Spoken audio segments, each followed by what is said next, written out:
le 4 octobre 1984, à la tribune des Nations Unies, un jeune président africain âgé de seulement 34 ans fit vibrer le monde entier. Son nom, Thomas Sankara, président du Burkina Faso. Ce jour-là, dans un discours historique, il prononça des paroles de vérité, de dignité et de courage qui résonnent encore aujourd'hui, comme un cri du cœur venu d'Afrique pour l'humanité entière. Voici, dans son intégralité, le discours de Thomas Sankara à l'ONU prononcé au nom des peuples opprimés, au nom du tiers-monde, au nom de la liberté. Monsieur le Président, Monsieur le Secrétaire Général, je viens en ces lieux vous apporter le salut fraternel d'un pays de 274 000 km² où 7 millions d'enfants, de femmes et d'hommes refusent désormais de mourir d'ignorance, de faim et de soif, tout en n'arrivant pas à vivre véritablement depuis un quart de siècle d'existence comme État souverain siégeant à l'ONU. Un monde où l'humanité est transformée en cirque, déchirée par les luttes entre les grands et les semi-grands, battue par les bandes armées, soumise aux violences et aux pillages. Un monde où des nations, se soustrayant à la juridiction internationale, commandent des groupes de hors-la-loi vivant de rapines et organisant d'ignobles trafics de fusils à la main. Je n'ai pas ici la prétention d'énoncer des dogmes. Je ne suis ni un messie, ni un prophète. Je ne détiens aucune vérité. Ma seule ambition est une double aspiration. Premièrement, pouvoir en un langage simple, celui de l'évidence et de la clarté, parler au nom de mon peuple, le peuple du Burkina Faso. Deuxièmement, parvenir à exprimer aussi, à ma manière, la parole du grand peuple des déshérités, ceux qui appartiennent à ce monde qu'on a malicieusement baptisé tiers-monde. Et dire, même si je n'arrive pas à le faire comprendre, les raisons que nous avons de nous révolter. Nous avons jusqu'ici tendu l'autre joue. Les chiffres ont été redoublés. Mais le cœur du méchant ne s'est pas attendri. Ils ont piétiné la vérité du juste. Du Christ, ils ont trahi la parole. Ils ont transformé sa croix en massue. Et après qu'il se soit revêtu de sa tunique, ils ont lacéré nos corps et nos âmes. Ils ont obscurci son message. Ils l'ont occidentalisé. Cependant que nous le recevions comme libération universelle. Alors, nos yeux se sont ouverts à la lutte des classes. Il n'y aura plus de gifles. L'appel qui m'habite, c'est de voir les résultats de tant d'énergie confisquée par les prospéros de tout genre pour en faire la baguette destinée à nous renvoyer à un monde d'esclavage maquillé au goût de notre temps.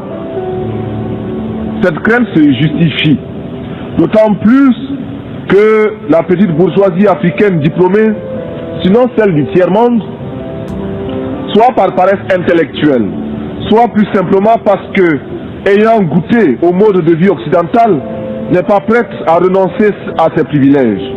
De ce fait, elle l'oublie que toute vraie lutte politique postule un débat théorique rigoureux et elle refuse l'effort de réflexion pour inventer des concepts nouveaux à la hauteur du combat meurtrier qui nous attend.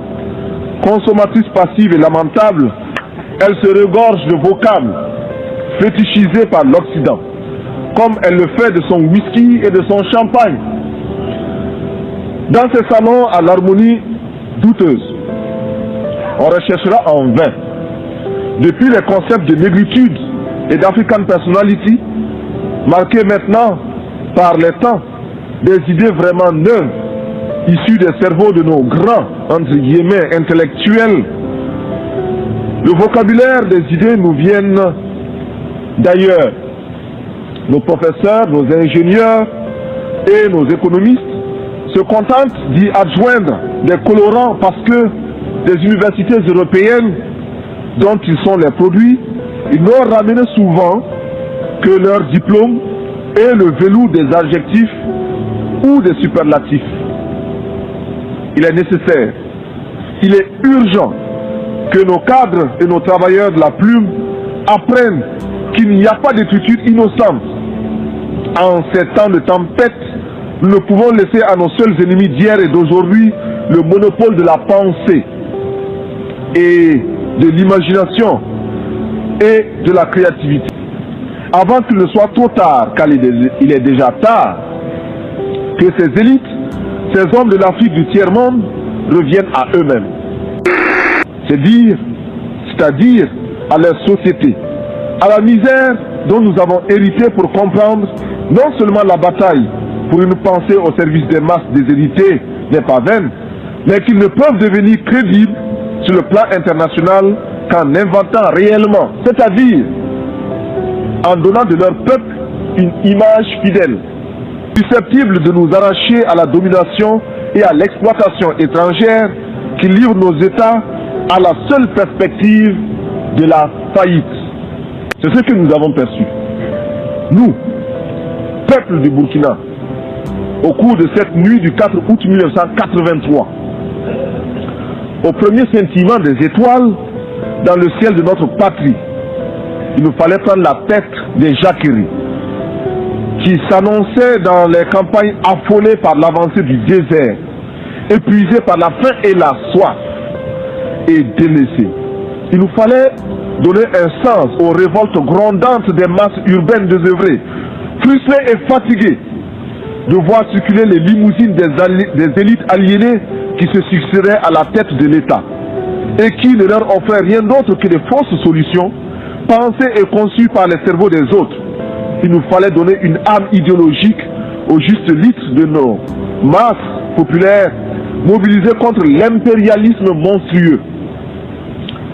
À la révolte passagère, simple feu de paille devait se substituer pour toujours la révolution, lutte éternelle contre toute domination.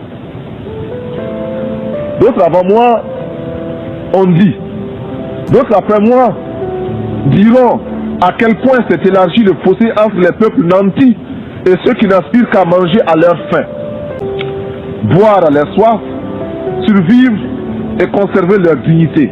Nul n'imaginera à quel point le grain du pauvre a nourri chez nous la vache du riche. Certes, nous encourageons l'aide qui nous aide à nous passer de l'aide. Mais en général, la politique d'assistance et d'aide n'a abouti qu'à nous désorganiser, à nous asservir et à nous déresponsabiliser. Nous jurons, nous proclamons que désormais au Burkina Faso, plus rien ne se fera sans la participation des Burkinabés. Rien qui n'ait été au préalable décidé par nous, élaboré par nous. Il n'y aura plus d'attentat à notre pudeur et à notre dignité. Fort de cette certitude, nous voudrions que notre parole s'élargisse à tous ceux qui souffrent dans leur chair, tous ceux qui sont bafoués dans leur dignité par une minorité d'hommes ou par un système qui les écrase. Permettez-moi, vous qui m'écoutez, que je le dise, je ne parle pas seulement au nom du Burkina Faso, tant aimé, mais également au nom de tous ceux qui ont mal quelque part. Je parle au nom de ces millions d'êtres qui sont dans les ghettos parce qu'ils ont la peau noire ou qu'ils sont de cultures différentes et qui bénéficient d'un statut à peine supérieur à celui d'un animal. Je souffre au nom des Indiens massacrés, écrasés, humiliés et confinés depuis des siècles dans des réserves, afin qu'ils n'espèrent à aucun droit et que leur culture ne puisse s'enrichir en convolant en noces heureuses au contact d'autres cultures, y compris celle de l'envahisseur. Et nous en appelons à toutes nos sœurs de toutes les races pour qu'elles montent à l'assaut pour la conquête de leurs droits. Je ne peux pas oublier ce soldat obéissant aux ordres, le doigt sur la détente, et qui sait que la balle qui va partir ne porte que le message de la mort.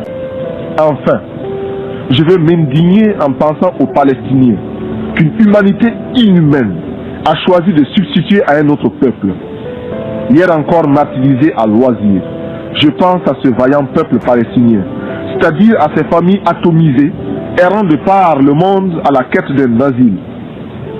Courageux, déterminés, stoïques et infatigables, les Palestiniens rappellent à chaque conscience humaine la nécessité et l'obligation morale de respecter les droits d'un peuple. Avec leurs frères juifs, ils sont anti-sionistes. Je m'élève ici, au nom de tous ceux qui cherchent vainement dans quel forum de ce monde ils pourront faire entendre leur voix et la faire prendre en considération réellement. Sur cette tribune, beaucoup m'ont précédé. D'autres viendront après moi. Mais seuls quelques-uns feront la décision. Nous voulons être les héritiers de toutes les révolutions du monde, de toutes les luttes de libération des peuples du tiers-monde. Nous sommes à l'écoute des grands bouleversements qui ont transformé le monde. Nous tirons des leçons de la révolution américaine, les leçons de sa victoire contre la domination coloniale et les conséquences de cette victoire.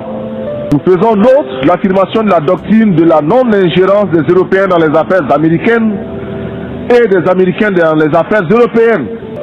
Ce que Monroe clamait en 1823, l'Amérique aux Américains, nous le reprenons en disant l'Afrique aux Africains, le Burkina Faso aux Burkinabés. La révolution française de 1789, bouleversant les fondements de l'absolutisme, nous a enseigné les droits de l'homme alliés aux droits des peuples à la liberté.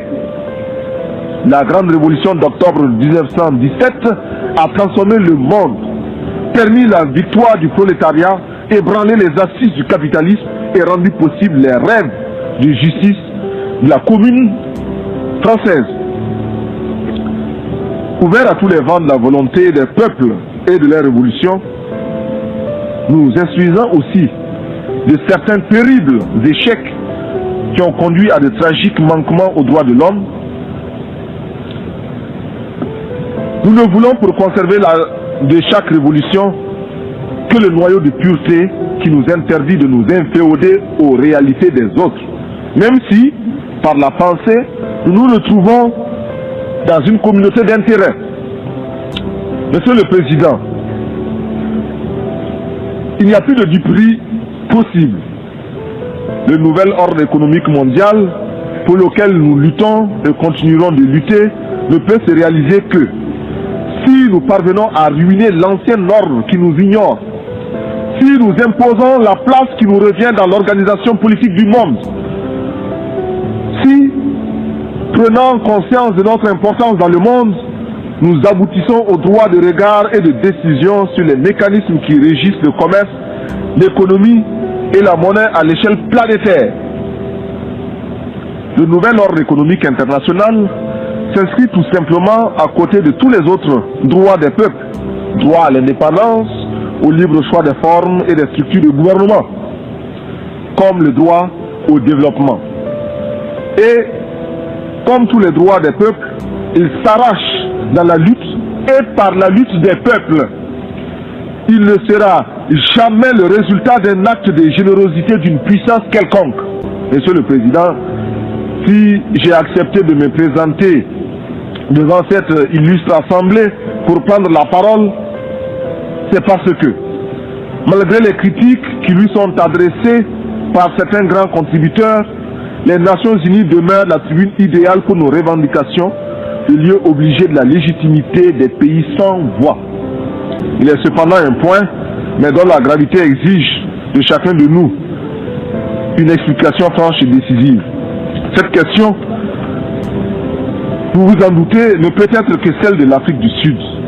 L'incroyable insolence de ce pays à l'égard de toutes les nations du monde, même vis-à-vis de celles qui soutiennent le terrorisme qu'il érige en système pour liquider physiquement la majorité noire de ce pays, Le mépris qu'il adopte à l'égard de toutes nos résolutions constitue l'une des préoccupations les plus oppressantes du monde contemporain. Mais le plus tragique n'est pas que l'Afrique du Sud se soit elle-même mise au banc de la communauté internationale à cause de l'abjection des lois de l'apartheid, encore moins qu'elle continue de maintenir illégalement la Namibie sous la botte colonialiste et raciste, ou de soumettre impunément ses voisins aux lois du banditisme. Non. Le plus abject, le plus humiliant pour la conscience humaine, c'est qu'elle soit parvenue à banaliser le malheur des millions d'êtres humains qui n'ont pour se défendre que leur poitrine et l'héroïsme de leurs mains nues. Sur la complicité des grandes puissances et de l'engagement actif de certaines d'entre elles à ses côtés, ainsi que de la criminelle collaboration de quelques tristes dirigeants africains, la minorité blanche ne se gêne pas pour ridiculiser les États membres, les États d'âme de tous les peuples qui, partout à travers le monde, trouvent intolérable la sauvagerie des méthodes en usage dans ce pays. C'est notre sang qui a nourri l'essor du capitalisme, rendu possible notre dépendance présente et consolidé notre sous-développement. On ne peut plus escamoter la vérité, trafiquer les chiffres. Pour chaque nègre parvenu dans les plantations, 5 au moins connurent la mort ou la mutilation. Nous réclamons que s'intensifie à travers le monde la campagne pour la libération de Nelson Mandela et sa présence effective à la prochaine Assemblée générale de l'ONU comme une victoire de fierté collective. Que soit créé en souvenir de nos souffrances et en termes de pardon collectif, un prix international de l'humanité réconciliée décerné à tous ceux qui, par leurs recherches, auraient contribué à la défense des droits de l'homme. Que tous les budgets de recherche spatiale soient amputés de 1/10000000 et consacrés à des recherches dans le domaine de la santé et visant à la reconstitution de l'environnement humain perturbé par tous ces feux d'artifice nuisibles à l'écosystème. Nous proposons également que les structures des Nations Unies soient repensées et que soit mis fin à ce scandale que constitue le droit de veto. Que cesse l'arrogance des grands qui ne perdent aucune occasion pour remettre en cause le droit des peuples. L'absence de l'Afrique du club de ceux qui détiennent le droit de veto est une injustice qui doit cesser. Enfin, ma délégation n'aurait pas accompli tous ses devoirs si elle n'exigeait pas la suspension d'Israël et le dégagement pur et simple de l'Afrique du Sud de notre organisation. Lorsque, à la faveur du temps, ces pays auront opéré la mutation qui les introduira dans la communauté internationale, chacun de nous, et mon pays en tête, devra les accueillir avec bonté et guider leurs premiers pas.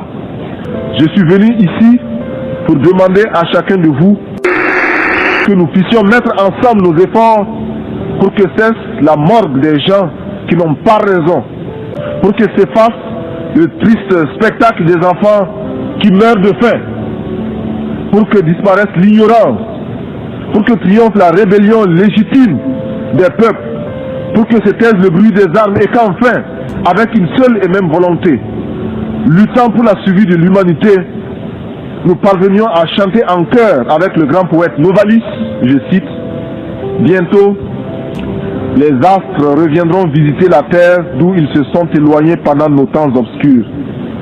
Le soleil déposera son spectre sévère, reviendra étoilé parmi les étoiles. Toutes les races du monde se rassembleront à nouveau après une longue séparation. Les vieilles familles orphelines se retrouveront et chaque jour verra de nouvelles retrouvailles, de nouveaux embrassements. Alors, les habitants du temps jadis reviendront vers la terre. En chaque tombe se réveillera la cendre éteinte. Partout brûleront à nouveau les flammes de la vie. Les vieilles demeures seront rebâties, les temps anciens se renouvelleront et l'histoire sera le rêve d'un présent à l'étendue infinie. à bas la réaction internationale, à bas l'impérialisme, à bas le néocolonialisme, à bas le fantoschisme. Gloire éternelle aux peuples qui luttent pour leur liberté. Gloire éternelle aux peuples qui décident de s'assumer pour leur dignité. Victoire éternelle aux peuples d'Afrique, d'Amérique latine et d'Asie qui luttent. La patrie ou la mort, nous vaincrons. Je vous remercie. Ce discours de Thomas Sankara, prononcé à l'ONU le 4 octobre 1984, reste l'un des plus puissants appels à la dignité jamais entendus sur la scène internationale. Il nous rappelle que la liberté n'est pas un don, mais une conquête, qu'aucun peuple n'est condamné à la soumission, et que l'Afrique, unie et consciente, détient encore la clé d'un avenir de justice et de fierté. Thomas Sankara n'a pas seulement parlé pour le Burkina Faso, il a parlé pour l'humanité entière.